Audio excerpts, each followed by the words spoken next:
You ever meet someone and just know from the jump that they were gonna be a problem? That was my future mother-in-law. From day one, the way she looked at me said everything, like she was trying to figure out what my real intentions were, like I was some kind of gold digger just biding my time, and let me tell you, if I was gold digging, I sure missed the jackpot, because we were just two regular people trying to make it work in this overpriced, overworked world. Now me and my fiancé, let's call him Jake, we're a modern couple. Jake's in IT and makes good money, no doubt. He brings in about 70% of the income. I work in customer service and cover the other 30%, but I also handle about 70% of the housework while Jake does the rest. It's not exact math, we're not robots with checklists, but it works for us. We're happy, we're balanced, or at least, we were. His mom, let's call her Diane, thought the whole thing was ridiculous. Every time we saw her, she had some backhanded thing to say. Must be nice working part-time and still getting treated like a queen, or, I hope Jake isn't too tired doing tech work and chores when he's got a woman at home all day, like, what? First of all, I work doubles some days and come home smelling like fries and regret. Second, I wasn't raised to think being a girlfriend means being a maid. Jake always had my back, don't get me wrong, he'd shut her down and remind her we were fine, but she wouldn't stop. She was obsessed with this idea that her son deserved some 1950s-style housewife who would wake up at 5 a.m., to make him eggs and iron his socks. I mean, what year did this woman think it was? And the worst part? We couldn't really go no contact with her, not easily. His dad's still in the picture and genuinely kind, and Jake's brother, Brian, is married to this awesome woman named Jessie, who's become one of my closest friends, so we were all tangled together, like one big messy casserole of people, and nobody wanted to burn it just because Diane didn't like the ingredients. But then, Jessie came up with this idea. She called it Operation Wake Up Call. She said, what if we showed your MIL what life without you would actually look like? Make it real, make it messy, let her see the wreckage. At first, I thought it was insane. Fake a breakup in front of his whole family. That's drama on a level I hadn't touched since high school theater, but the more we talked about it, the more it started to sound kinda brilliant. Brian was in, Jake was weirdly excited, and Jessie was practically writing the script. All I had to do was hold my nerve and make it believable. We picked New Year's Eve for the big show, symbolic, right? New year, new chaos. Diane had just finished her third glass of wine and was feeling extra spicy when she turned to Jake and said, you know, sweetie, it's probably time you found yourself a traditional woman, one who understands what real commitment looks like. The table went dead silent. I smiled, the fakest, sugar-sweet smile I could muster, and said, you know what, Diane? You're absolutely right. And then, I looked Jake dead in the eye and said, I can't do this anymore. I've tried, but I'm clearly not what your family wants. Maybe you do deserve someone more traditional. Then I stood up, grabbed my coat, and walked out like I was in some Lifetime movie. I didn't even look back. But the moment I got outside, my phone lit up like Times Square. Jake was blowing up my texts, pretending to be devastated. Jessie sent me 10 crying laughing emojis. Brian wrote, she's losing it. It was chaos in that dining room, and I was living for it. Apparently, Diane immediately started stammering and trying to walk it back. Jake dropped to his knees, actual knees, and begged me not to leave. Even though I was halfway down the driveway, Jessie kept fanning the flames by loudly wondering if Diane's problem was maybe racial. For the record, there's no real evidence of that, but the accusation made Diane turn white as the mashed potatoes. It was absolute mayhem, and I honestly wished I'd stuck around just to see it in person. But the real revenge, oh, that came later. Jake moved back in with his parents to clear his head, and within 2 days, he turned into the neediest human being alive. He made Diane cook all his meals, steam his clothes, help him with his New York Times crossword, and even pack his gym bag, and when she'd complain, he'd just say, well, that's what my name used to do. He was driving her nuts on purpose. Every time she called to check in on him, he'd sigh dramatically and say, I just miss her so much, it's so hard without her. He was laying it on thick, and Diane, she was cracking. And you won't believe what happened next. Just 8 days later, she showed up at my work, not my house, my job, full-on makeup running, voice trembling, holding a gift basket like she was in a Hallmark movie and I was the lead actress who'd just lost her man. I thought that would be the end of it, a basic apology and maybe a peace offering. But what she said next. Oh, that turned everything upside down. When I say I did a double take seeing Diane at my job, I'm not kidding. I was standing at the register, restocking mints, trying to pretend I wasn't 2 seconds from snapping at a customer who said, "You should smile more," when I looked up, and there she was. Mascara streaked, hair frizzed, holding a gift basket so full of stuff it looked like she'd robbed a See's candy outlet blindfolded. I didn't even know what to do at first. For a second, I thought maybe Jake was hurt or something serious had happened, because what other reason would she have to show up at my job? But then she opened her mouth, and everything that came out was not what I expected. "I didn't think you'd actually leave," she said, tears bubbling up again. I thought you'd just ignore me like always." And just like that, all the noise around me kind of blurred. I stepped out from behind the counter and took her to the little seating area in the front. Thank God it was a slow afternoon, and my manager was on break. She sat down and just unloaded, I mean, the whole 9 yards, no filter, no pretending.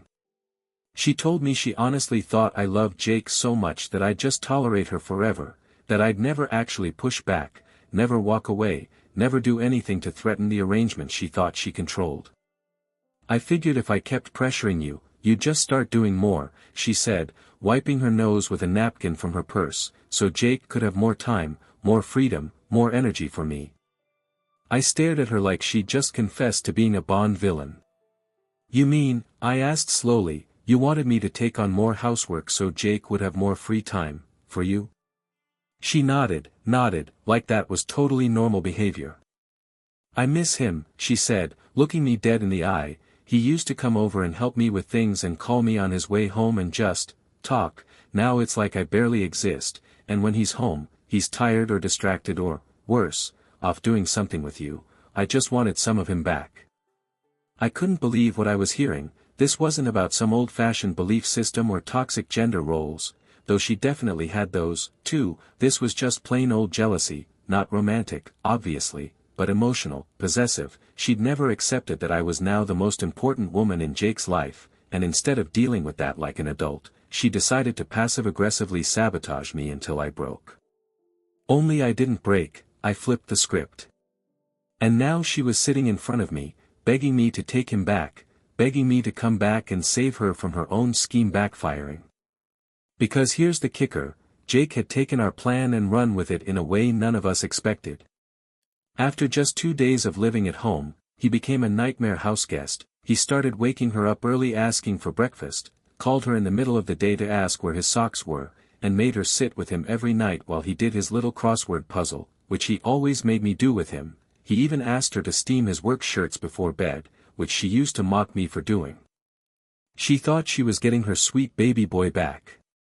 What she got was a grown man with zero boundaries, an appetite the size of Texas, and the emotional neediness of a toddler who lost his favorite blanket. "He's so needy," she sobbed, digging into the chocolate basket and pulling out a truffle like it was her emotional support animal. "I didn't realize how much you did for him. I thought you were just, I don't know, coasting, but you keep him functional. Without you, he's a wreck." Oh, I was eating this up like popcorn at a soap opera marathon. Then, and this is where it went from drama to straight-up telenovela, she said, "and he's lazy." I almost choked. "You're calling your son lazy now?" I asked, eyebrows hitting the ceiling. "He is lazy," she wailed, "not always, but at home. At home he expects everything to be done for him. And when it isn't, he pouts like a teenager." I asked him to pick up after himself and he said, "That's what my name used to do." He won't stop talking about you, every day it's, "She used to do this, she always did that, and I just can't anymore." I sat back and let that sink in. The same woman who'd been lecturing me for months about wifely duties, was now calling her own son lazy, crying in public, and begging me to take him off her hands. You really can't make this stuff up. And then, I kid you not, she reached across the table and held my hand. "I was wrong," she whispered, "so wrong, and I'm sorry, I'll never interfere again, just please take him back. Now, of course, I knew this was part of the plan. The goal was to get her to apologize and back off, but I hadn't expected her to confess that her whole thing had been a twisted attempt to monopolize her son's time. I thought she was just old-fashioned and pushy, but it turned out she was manipulative and low-key selfish in the most unexpected way. Still, I put on my best show. I sighed, said I'd think about it, and walked her out. She handed me the gift basket like it was a sacred relic and practically bowed. I got back inside, texted Jake and Jesse the play-by-play, and the group chat exploded. That night, Jake called me and said, "So, ready to come home?" I told him I needed one more day, just to let it simmer, let her really feel it. And the next day? You won't believe what showed up on my doorstep. The next morning started like any other, me rushing out the door with half-done eyeliner, a lukewarm coffee in one hand, and my work tote flopping open like a fish gasping for air, but when I stepped onto the porch, I stopped cold. Right there, sitting in front of my door like a guilt-wrapped apology, was the most ridiculously over-the-top gift basket I had ever seen in my life. We're talking big red velvet ribbon, gold cellophane, embossed gift tag that said, "From Diane," in perfect cursive, and inside, a full-blown C's candy extravaganza. I'm talking truffles, caramels, nuts and chews, chocolate-covered cherries, peppermint patties, and those weird fruit-flavored pieces no one eats but somehow always end up in the box. She must have bought everything they sold. It looked like a corporate holiday order for a law firm. I took one look at it and burst out laughing. She really thought this was her peace offering, and to be fair, it kind of was working. I mean, who was I to reject a $100 sugar-fueled surrender? I snapped a pic, sent it to our group chat, me, Jake, his brother Drew, and Drew's wife Jessie, and added, "Guess someone's trying to bribe her way back into my good graces." Jessie replied in 5 seconds. "I hope you opened it just to make sure she didn't slip in a handwritten contract." Drew: "Check for tracking devices, or guilt sprinkles." Jake sent a crying laugh emoji and followed up with, "She's been walking around the house like someone ran over her cat." I was sipping my coffee and enjoying the drama when Jake added something I didn't know. "Told her last night that unless she apologizes to you again in person, I'm not coming back either." Okay, that one hit me. Because up until now, this had been a plan, a scheme, a well-executed performance to finally get Diane to back off and realize I wasn't the housemaid she assumed I was, but now Jake was doubling down on the fallout, even after the act was done. "Wait," I texted back, "you're staying at her house even though you hate it, on purpose, until she comes clean again?" And he wrote, "Yep, call it psychological warfare. Y'all, my man was playing chess while she thought we were playing checkers." See, that's when I realized he wasn't just doing this to help me, he was doing this to prove something to his mom. He wanted her to feel what it was like to be around the version of him that existed without my support, not because he needed me to clean or steam shirts or solve crossword puzzles, but because he finally understood how much of myself I poured into this relationship. I wasn't just the girl he lived with, I was his partner, his equal, and without me around, the whole thing fell apart like a cheap card table in a thunderstorm. That night, I got a call from Diane again. I almost didn't pick up, but curiosity got the better of me, and I figured, hey, maybe she was about to send me an edible arrangement next. Instead, she said, "Can we talk? Really talk? I need to apologize again." And I don't know what changed in her voice, but it actually sounded human, not dramatic, not condescending, just real. So we met up the next day at a neutral location, the coffee shop near my job where the baristas know my name but not my life story. She looked tired, like, genuinely exhausted. Her hair was pulled back in a messy bun, no makeup, cardigan slightly mismatched. She sat down with her decaf latte and took a deep breath. "I meant what I said at your job," she started, "but I need to say more, because I don't just want things to go back to how they were, I want to start over." Okay, not what I was expecting. She went on to tell me that she realized how much of her behavior came from fear, fear of being replaced, fear of getting older, fear that no one would need her anymore now that her sons had their own lives. It was weird hearing her so vulnerable, but in a way, it made sense.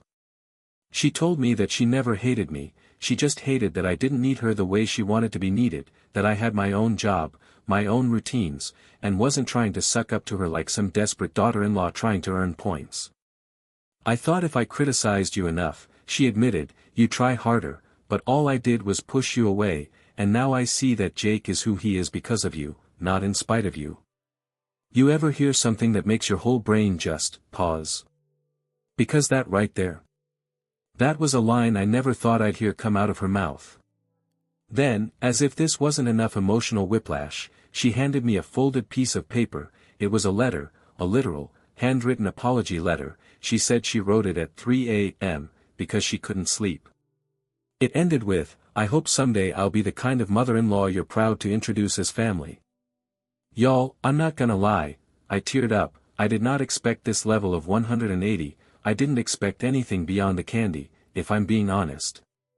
So, I told her the truth, I appreciate this, I really do, and I believe you're trying, but if I come back, it has to be with boundaries, and the second you start slipping again, I'm gone, for real this time. She nodded, deal. Later that night, Jake came over to help me pack an overnight bag. Yes, he packed it, and as we were leaving, he kissed my forehead and said, I think this whole disaster made her realize something. I turned to him, raising an eyebrow. What's that? He grinned, that I'm a lot more work than she remembered. We both laughed the whole way home. But trust me, the story doesn't end there. Because just when I thought everything was settling down, something happened that turned the whole thing upside down again. So I went back. Not forever, not with my bags packed for good, but just for the weekend to test the waters. Jake and I were good, laughing again, back to our normal rhythm, and his mom. She was suddenly quiet, not cold, not fake, just cautious, like someone walking on emotional eggshells who finally realized the floor wasn't theirs to stomp on. For a few days, things were peaceful. I mean, she even offered me tea. This woman used to scoff when I asked if she had oat milk. Now she was bringing me tea like we were old friends catching up after book club. But then, on Sunday evening, it happened. We were all sitting in the living room, me, Jake, his mom, his dad, and even Drew and Jesse, who had come over for dinner. Diane had insisted on cooking, and while it wasn't exactly gourmet, it was edible, which for her was a win. She was trying, I'll give her that. We had just finished dessert when she stood up and said, there's something I need to say, something I've never told anyone. Let me tell you, nothing clears a room of noise like a mom standing with a dramatic pause and saying she has a confession. We all just stared at her, forks mid-air, like the TV had frozen and she was the only one still moving. She took a deep breath and looked right at me. I thought if I pushed you hard enough, you'd leave, she said, not because I hate you, but because I thought that if you stayed, it would prove you didn't care enough about yourself. The room went dead silent. I blinked, I'm sorry, what? Diane looked me straight in the eyes and said, I assumed if you were strong enough to stay, you were strong enough to handle me. I never imagined Jake would actually fall apart without you. Jake was frozen next to me, like a human statue made of shock and speechlessness. I didn't want him to have an easy life, she continued, I wanted him to have a real one, and in my mind, that meant a wife who did everything while he worked, like I did. And then, she said the one thing I never thought she'd admit. I resented you, because you had a partnership I never had. Let me tell you, there's nothing like hearing your future mother-in-law admit that she treated you terribly not because she hated you, but because you had the life she wanted and never got. I mean, what do you even say to that? Jesse's mouth was wide open, Drew looked like someone had smacked him with a hardcover book, and Jake. He stood up, hands on his head, pacing like a man trying to defuse an emotional bomb. I don't even know what to do with that, he said, you tried to ruin my relationship to prove some messed up emotional point. Diane started crying again, I just thought you'd see how strong she was if she stuck around. No, I said, standing too, you thought I'd be a doormat who would bend until I broke, you didn't realize I wasn't afraid to walk away. And right then and there, I felt something shift in the room. Diane was sobbing into her hands, Jake was pacing, Drew was rubbing his temples like he needed a therapist and an aspirin, and Jesse just said, "Well, guess we're skipping charades tonight. Because if you don't laugh in moments like that, you'll scream." Jake turned to me and said, "We're leaving, now." We got in the car and didn't say a word for 5 whole minutes, just the sound of the blinker, the road, the tension sitting heavy between us like an extra passenger. Finally, he said, "That was a lot." "Understatement of the year," I replied, still clutching the steering wheel like it might fly away. He turned to me and asked, "Do you think she really meant all that?" And honestly, I did, because as twisted and messy and manipulative as her reasoning was, there was pain behind it, resentment built up from decades of being the woman who held everything together and got none of the credit. She saw me living a version of her unlived life and didn't know how to handle it. "But just because I understand it," I said, "doesn't mean I accept it." Jake nodded slowly. "So what now?" I looked over at him, really looked at him, this man who backed me up every step of the way, who played along with the fake breakup, who pretended to be an overgrown man-baby just to drive his mom up a wall until she broke. "We set boundaries, real ones, and if she crosses them again, we're done." He squeezed my hand. "Deal." Later that night, after I showered off the chaos and curled up in bed with Jake watching bad reality TV, I checked my phone. There was a new message from Diane. It read, "I don't expect you to forgive me right away, but I meant everything I said, and I'll do whatever it takes to earn your trust." I didn't respond. Not yet. Because trust isn't earned through apologies or chocolate or tearful confessions, it's built over time, through consistent actions, and I wasn't going to rush back into the fire just because the smoke had cleared for now. But the craziest part? You won't believe what happened next. Because just when I thought the drama was dying down, she did something that absolutely shocked me, again. So you'd think after that full-blown emotional hurricane in her living room, my mother-in-law would give it a rest, right? You'd think she'd go quiet, regroup, maybe send a card or a bottle of wine and then slowly ease her way into redemption mode. Nope. This woman went full Broadway. The very next day, I'm at work, my normal customer service shift, wearing my headset, answering emails, living the life, and who do I see at the front counter? Diane. Standing there like a suburban storm cloud in pearls and a J.Crew cardigan, clutching a gift basket so big it looked like it had been airlifted from the chocolate aisle at Costco. I mean, we're talking C's candies, lavender bath bombs, gourmet tea, a candle that probably cost more than my last pair of sneakers, and right in the center of it all, a handwritten card with gold leaf edges like it was dipped in royalty. I froze, my coworker stared, my manager mouthed, "Is that your mom?" I mouthed back, "Worse." I stepped out from behind the counter, heart pounding like I was walking into a live bomb squad situation. Diane smiled, and it was that weird kind of shaky smile you give someone when you're not sure if you're being brave or just about to cry. "I came to apologize," she said. I glanced at the basket. "That is a lot of chocolate." "I figured groveling goes better with caramel," she said with a nervous laugh. I motioned for her to follow me outside because no way was I having this conversation in front of customers. We sat on a bench by the parking lot, and for a moment, she just sat there, wringing her hands like she was about to confess to a crime. And then she did. Sort of. "I need to tell you something," she said, "and you're going to think I'm absolutely horrible, but I want to be honest now." I braced myself.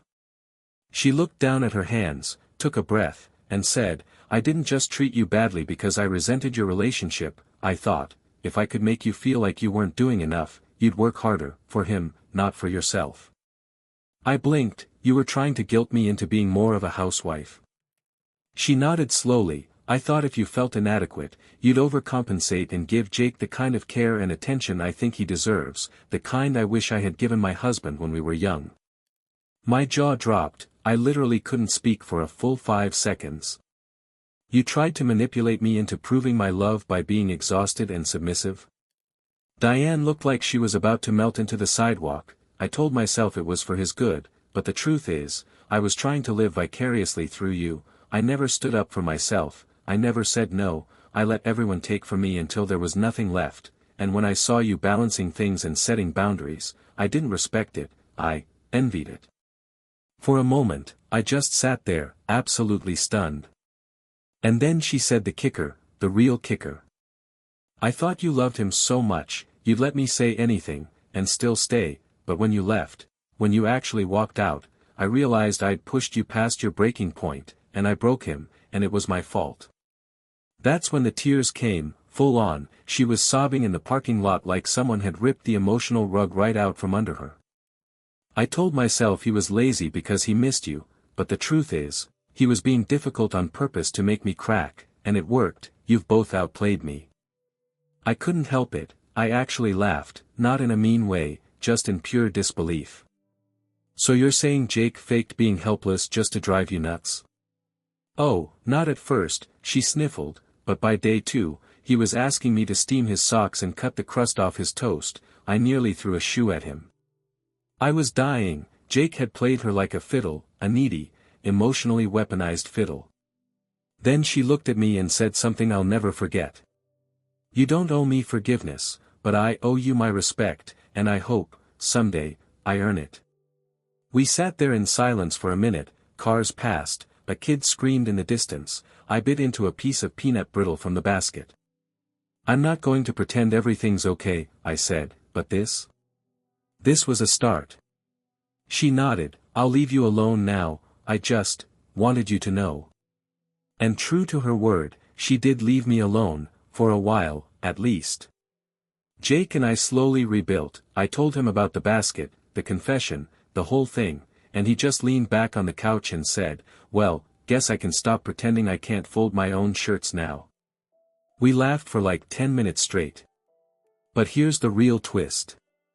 Diane didn't just apologize to me, she apologized to Jesse, to Drew, even to Jake. She started going to therapy, real, actual therapy, because Jesse found her a counselor who specializes in, and I quote, emotionally overbearing women with too much free time. And you know what? She's getting better. Slowly, cautiously, imperfectly. She still has her moments, like trying to accidentally suggest baby names during dinner even though Jake and I aren't even married yet, but I've learned to set boundaries like a pro now. Jake and I. We're stronger than ever. The fake breakup actually brought us closer, which is wild when you think about it. And the biggest shock of all? Sometimes. Diane and I actually talk, like really talk, not fake smiles or forced politeness, but real, honest conversations. We still have a long way to go, but for once, I feel like we're on the same team. Kind of. And every now and then, when I open the pantry and see a box of C's candies sitting there, I remember that even the most stubborn people can surprise you. You just have to be willing to play the long game. And sometimes, fake a breakup at New Year's to teach your future mother-in-law a lesson she'll never forget. Thanks for listening, and trust me, this story isn't over yet. But next time, hopefully, it doesn't involve quite so many caramel clusters.